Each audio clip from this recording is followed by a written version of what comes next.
अभी हम दूसरा न्यूमेरिकल में सॉल्व कर रही हूँ तुम्हारे लिए। तो फाइंड ए रियल रूट, मुझे कौन सा रूट चाहिए? Real root of the equation X cube minus 2x minus 5 equal to 0। तो हमारा मेरा फैसा ही है, मैं कुछ रूट्स देख लेती हूँ। 1 से शुरू कर ली हूँ, ठीक है। तो लेट द रूट बी 1। तो f ऑफ 1 एंड 2 देखती हूँ मैं। 1 जब मैं पुट किया तो 1 माइनस 2 माइनस 5 मिला, विच इज़ नथिंग बट -6। अब मैं पुट कर रही हूँ 2, पॉजिटिव वैल्यू आया तो ठीक है, नहीं तो फिर और आगे बढ़ेंगे। तो मैं जब 2 बोल रही हूँ तो 2 cube minus 2 into 2 minus 5 is equal to 8 minus 4 minus 5 which gives me minus. अब प्रॉब्लम आ गया, दोनों भी सेम साइंस है, मुझे क्या चाहिए? ऑपोजिट साइन है। तो अब मैं दूसरा रूट फाइंड आउट करती हूँ। एफ ऑफ 3 मेरा अभी अगला कंसिडर, लेट अस कंसिडर 3। तो कंसिडर मैंने जब 3 किया तो मुझे मिला 3 क्यूब माइनस 2 इंटू 3 माइनस 5, 3 3 ज़ा 9, 3 ज़ा 27 minus 6 minus 5 is equal to 16। Well good. देखो ये मैं कंसिडर करूँगी और मैं इसको कंसिडर करूँगी, एक नेगेटिव है और एक पॉजिटिव है। अगर सॉल्व करने में प्रॉब्लम हो रहा है तो तुम एक स्केल बनाओ, यहाँ पे 16 बताओ और यहाँ पे -1 कहाँ पे मिला था? 2 में मिला, और ये 3। तो मेरा रूट किन दोनों के बीच में है? 2 और 3 के बीच में है। तो मेरा जो नेक्स्ट स्टेप रहेगा, so the root lies between, so the roots lies between 2 and 3, therefore पहला 2 प्लस क्या है next step? 2 plus 3 divided by 2 यानी 5/2 इज इक्वल टू 2.5, हो सकता है 2.5। तो मेरा जो नेक्स्ट स्टेप रहेगा, मैं f ऑफ 2.5 में पुट करूँगी, तो आ जाएगा 2.5 तो whole cube minus 2 into 2.5 minus 5।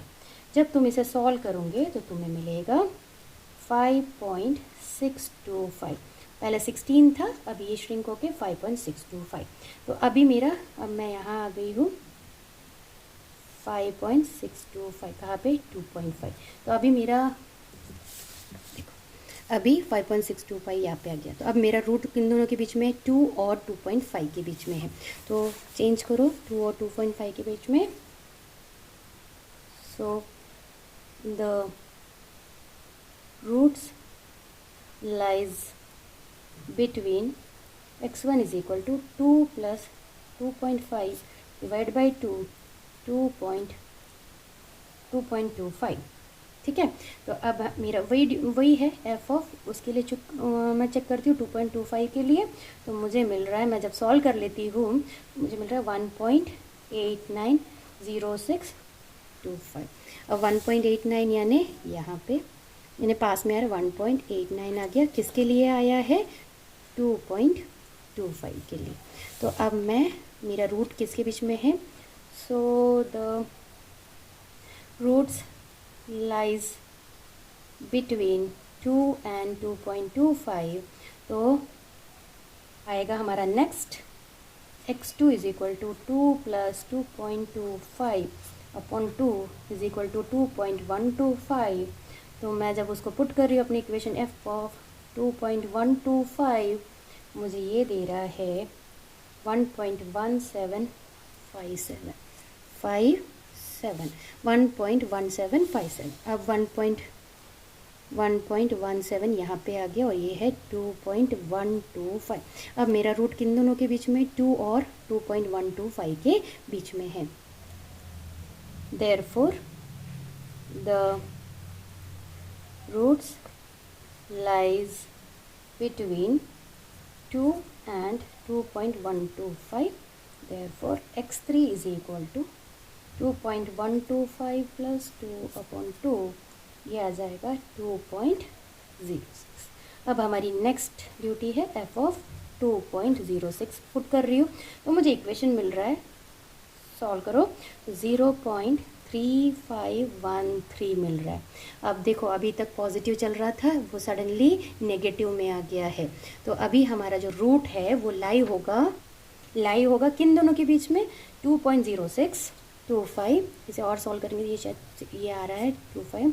तो root therefore the roots lies between 2.0625 तो आ गया। और अब ये तो नेगेटिव है, यानी मुझे भी पॉजिटिव वैल्यू देखनी है। पॉजिटिव वैल्यू क्या है, 2.125।